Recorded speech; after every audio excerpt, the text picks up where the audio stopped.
Do you want to learn about law of cause and effect? Stay tuned and I'll see you after this intro. Roll the intro.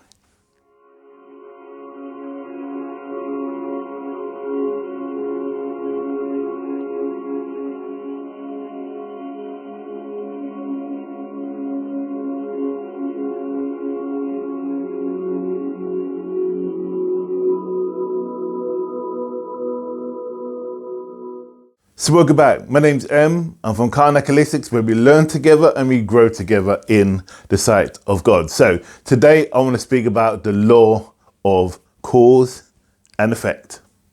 And I just want to just quickly read from my book, which is about here. And it points out so he says, this will is not free. It's a phenomena bound by cause and effect. But there is something behind the will which is free. Now we are free to choose what we want to be, to do, and become. We choose to live this life. We choose to exist in this moment. We choose the house we live in. We choose the car we drive. We choose the people we associate ourselves with. We have a phenomenal amount of knowledge in our process, in the way we think, feel, and react to things. So the law itself, the law of cause and effect, with every effect, every cause equals a effect, is fundamentally 110% happening no matter what you choose to see. Now, some people say to me, look, I'm not really happy with the family I grew up with. I'm not happy with the people that, like my parents and so on. Now, this is based on our belief system, I believe as well, that we choose the people we are born into that particular family. Now, I'm going to get a lot of people saying, no, this is untrue. No, I'm just saying this is just a theory. Now, it depends what you believe. I'm a cultural commentator, so I'm trying to bring out the content, and everything I'm talking about is what I've learnt, heard, and also passing on these different beliefs and what people say. Me personally, I believe I chose the life I was in. I believe I chose my parents, I chose my brothers and my sister, I chose my children, I also chose the lifestyle. You can go one step further if you believe in God, that you have been ordained or you've been given this life by God himself for you to live that life so you can learn to be reincarnated in each life to achieve overall kind of enlightenment. Now, we all have a way of being. We all have a choice. Now, I come into a lot of conversations with people based upon what I say and see and feel and what I come across with. And one of the big things is people say to me that I'm not happy with who I'm with because we don't see eye to eye. The reality is nothing's keeping you there. I'm not saying you to walk out, but the reality is that it's down to you to judge whether this is the lifestyle that you want to live. Now, if you're in a relationship and you're no longer happy and you want to leave, there's going to be an effect to your cause of actions. If you decide you're living in a home and you both have a mortgage and then you just decided not to pay the mortgage, it's going to have a reactionary effect, don't you think? And if you drive a car, and then you decided to just give it up, you're going to have to start walking, cycling, or getting a bus or train. Cause and an effect. Now, there's a positive and there's a negative cause and effect. Now, the positive cause and effect is where you learn from what you do. So, for example, for me, I was becoming more and more unhealthy. So I had a choice. Do I eat well? Do I begin to ride? Do I go and work out? I tried different facets. I tried yoga, which I still do. I tried getting to the gym, which I kind of enjoy. Obviously, but through lockdown, it's been pretty tough. So I decided to buy a bike because I used to love cycling. When I was younger, me and my bike was always out and about. You could not catch me in my house for love nor money. However, obviously, as I got older, my cause and my effect was I had a choice to buy a car or I had a choice to buy a bike and ride that. So due to children, I bought a car, obviously, and I was going to work. And initially, at the beginning, I was cycling to work. But what we need to do as well is a negative point of view, if you want to call it, that our actions has a rhetoric that further on down the line. And what we do affects other people. If I decide to walk away from my relationship, it's going to affect my grandkids, my stepkids, my kids. You know, it's a cause and effect. You know, if we decide up sticks and move abroad, we won't see our family, you know, because we'll be in another country. So there's a cause and there's the effect. However, if we are working hard, focus upon creating a new life for ourselves and a positive change, and really drilling down into building carnage holistics into what it is today and what it is growing into be, I know by the grace of God that it's arriving at a positive effect.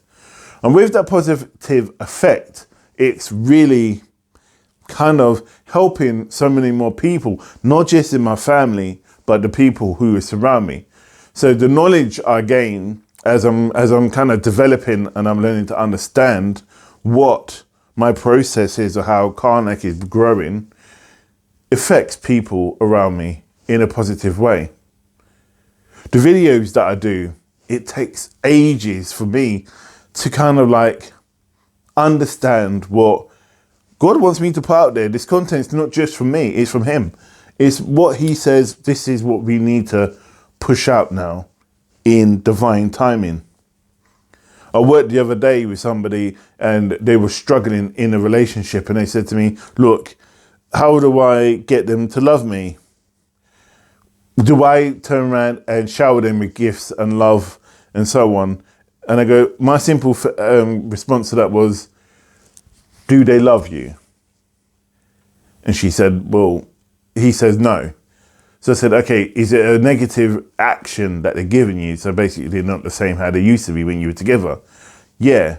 So if you give all that, they're just going to take you for granted, right? It could work out that the effect is going to be positive. They could turn around and realize what they've lost and you get them back.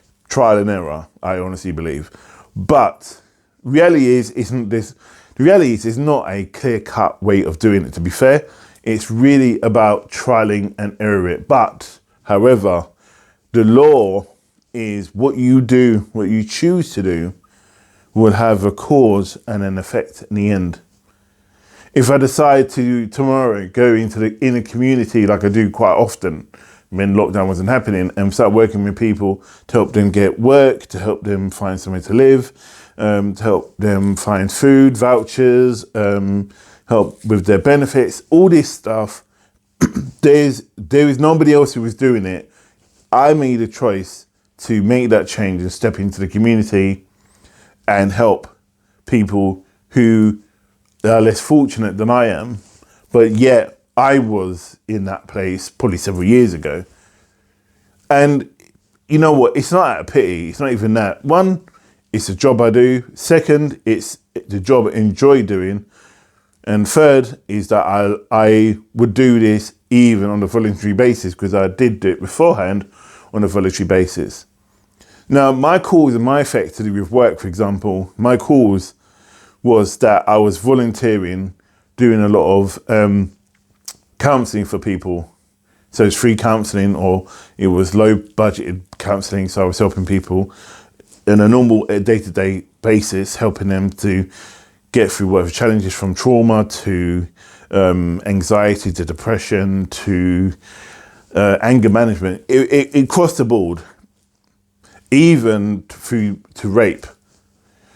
So, but with that cause, obviously what I learned when I was studying and what I was giving my time up for free, I gained knowledge and I said, you know what? I'm doing a dead end job that I hate, and let me see if I can use what I'm doing to do the job and get paid for it, and everyone's a winner because I'll be more motivated, and I want to use my skills for good. Kind of like a Batman, standing like that.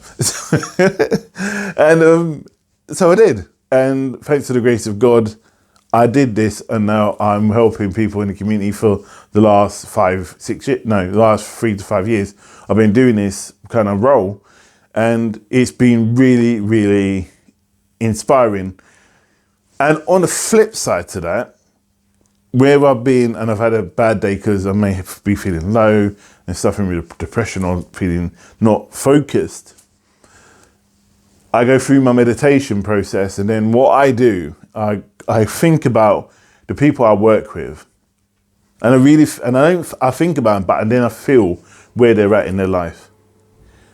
And then through that, I just go, look, it's time for me to step out there and, you know what, leave my stuff at home and go into the community and do my job. And that's what kind of keeps me going on the tough days that I do. Then there's the spiritual part of me, which I do, again, where someone will come to me and they may be struggling to have children, they may have an ulcer, they may have things varied, perhaps at stomach, bad headaches, suffering from where other conventional mainline health or kind of doctors or medicine wouldn't help. So they came to alternate therapy, Reiki or Kundalini Reiki. So then it's down to us, not just me and my collective, to help these people who have come to us through the grace of God in order to help them. So when they come to us, the cause, but for the fact that they weren't getting helped. So the effect was that other people who I may have worked with in the past have told them about what I do. Therefore, the effect is that they've now picked up the phone and they've called me, texted me, got in touch with me, and we're working together in order to help them. Now, again, not everything always works. It may not be me that is working with them. So when they come to me, they may be talking to me about the situation and they're telling me about the cause, and they may feel the effect would be me working with them. And I may go, no, it's not me, but I know someone that is more aligned with what your situation is, and they're the ones that should be helping you. So let me put you in touch with them. And I do, and I pass it on. And vice versa, some of the people I work with do that to me as well and pass on clients to me.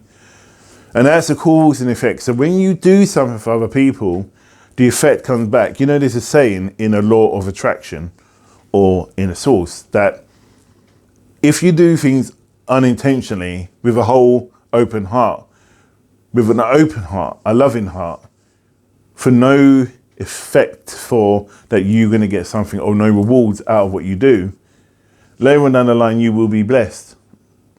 And as long as you turn around and go, you know what, I know I'm giving this to you because one day I'll be blessed anyway, but I'm doing this because I want to help you. And honestly, when people say to me, what's your secret of your success? And I say, giving is a secret of my success. Now, that's not a Jesus thing. It's not me just saying, oh, this is what Jesus does, that's why I do it. It's for the fact there is power in that. When you give with an open heart and without intent or reward, it does come back to you. And even if it doesn't come back to you, it's for the fact that it has to, by the law, by the universal law, it has to come back to you, no matter what you believe or what you see. If someone calls a crime, they eventually get caught. Whether they don't in this life, but they do in the next. So there is no way of escaping it. Simple and fact is, don't do the damn crime. Period. And that's why people say, oh, they've got away with it, but they've gone and they've died and they've not been, there's no justice. Trust me, there is justice. I assure you, there is justice. They do get it in the end. And they do suffer for it. And I always say, when someone's died and they've done a crime and whatever, I always say, they're better off paying in this life, because in the next life it's a lot more worse. Cause and effect. It's a universal law. And there's a kind of like a safety, there's a freedom in it. as what I said in that original affirmation, there's a freedom in it. When you give and you turn around and you know that it's what you do is going to have a cause and effect. You know that whatever you do, whatever someone does, is going to come back for them, positive or negative. So I'm going to end it on that. And I think I've got 2 more videos to do based on my book. And so I'll see you in the next one. So look after yourself, stay safe, and namaste.